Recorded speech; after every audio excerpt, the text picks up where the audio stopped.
আমাদের দেশ ফিলিস্তিন বানাতে চায় আমাদের পাশের রাষ্ট্র, এটাই বাস্তব। গাইজ, আসসালামু আলাইকুম।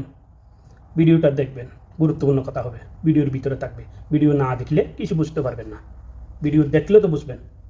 ভালো লাগলে শেয়ার দিবেন, ভিডিও দেখার পর একটা ভিডিও ডিলিটে কমেন্ট করবেন, গুরুত্বপূর্ণ।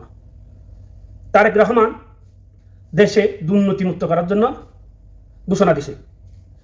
তারেক রহমানের ঘোষণার পরে পিছনে টানি দিচ্ছে, আপনি ধরি দুর্নীতিমুক্ত করেন আমাদের হাওয়া দেশে, আপনি দুর্নীতিমুক্ত করবেন না, আমাদের টাকা লাগবে দেশের জনগণের। তারেক রহমানের পিছু টানি দিচ্ছে। যদি তারেক রহমান ধরি আগের দুশ্মন গুড়া ধরি বসে রাখে, তারেক রহমান কোনোদিন এগিয়ে যেতে পারবে? এটাই বাস্তব। আবার দেখেন, আমাদের দেশকে ফিলিস্তিনি বানার জন্য অনেক চেষ্টা করে, হুমকি দেয় ফিলিস্তিনি বানাবে আমাদের দেশকে। আপনারা শুনেন না নাকি আমি মিথ্যা কথা বলছি? কি রাগ করেন? যা বলি সত্যি বলি। ভিডিওটা দেখবেন তো, আরো কথা আছে, শুনবেন না? আমাদের দেশে এই মুহূর্তে তুর্কির সেনা ঘাঁটি দিবার দরকার।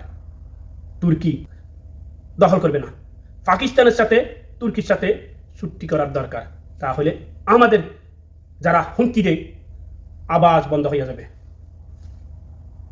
আর কোনোদিন আমাদের দেশের উপরে চোখ তুলি দেখবে না। এখানে জড়িত যদি চাইনারেও করেন, আবার ইরানকে আনতে পারেন, আমরা অনেক বড় শক্তিশালী, এটাই বাস্তব। আবার দেখেন, ইরানের সাথে আবার যুদ্ধ শুরু। কেন জানেন? মুসলিম রাষ্ট্ররা শক্তিশালী হতে দেয় না। এগুলো আমাদের দরকার, মুসলিম রাষ্ট্ররা একই শক্তিশালী হওয়া, তাহলে মুসলিম বাঁচতে পারবে। বারবার আমাদেরকে হুমকি দেয় আমাদের দেশ দখল করবে, ফিলিস্তিনি বানাবে। এই হুমকি তো বাঁচতে চাইলে অবশ্যই তুর্কি সেনা আনেন, কাটি দেন। তারেক রহমান, আপনি যেগুলো বসে লাগলেন আপনার পাশে, এগুলো আগে মুক্ত করেন, এগুলোর আগে সেরাই করেন, তাহলে দেশ মুক্ত হবে, আপনার উদ্দেশ্য সফল হবে। না হলে আপনার উদ্দেশ্য সফল হবে না। এগুলা দিই আপনি ফাঁসি দেবেন, আপনারে এগিয়ে যেতে দিবে না। যারারে আপনি পাশে রাখলেন, আবার আপনার দলের ভিতরে আগের বিগতের সরকারের ফ্যাম আছে, এই ফ্যাম যদি আপনি তাকে আপনার দলের ভিতরে থাকে, আপনি কিভাবে এগিয়ে যেতে পারবেন? আপনি ভালো থাকতে পারবেন? আপনারা ভালো থাকতে দিবে?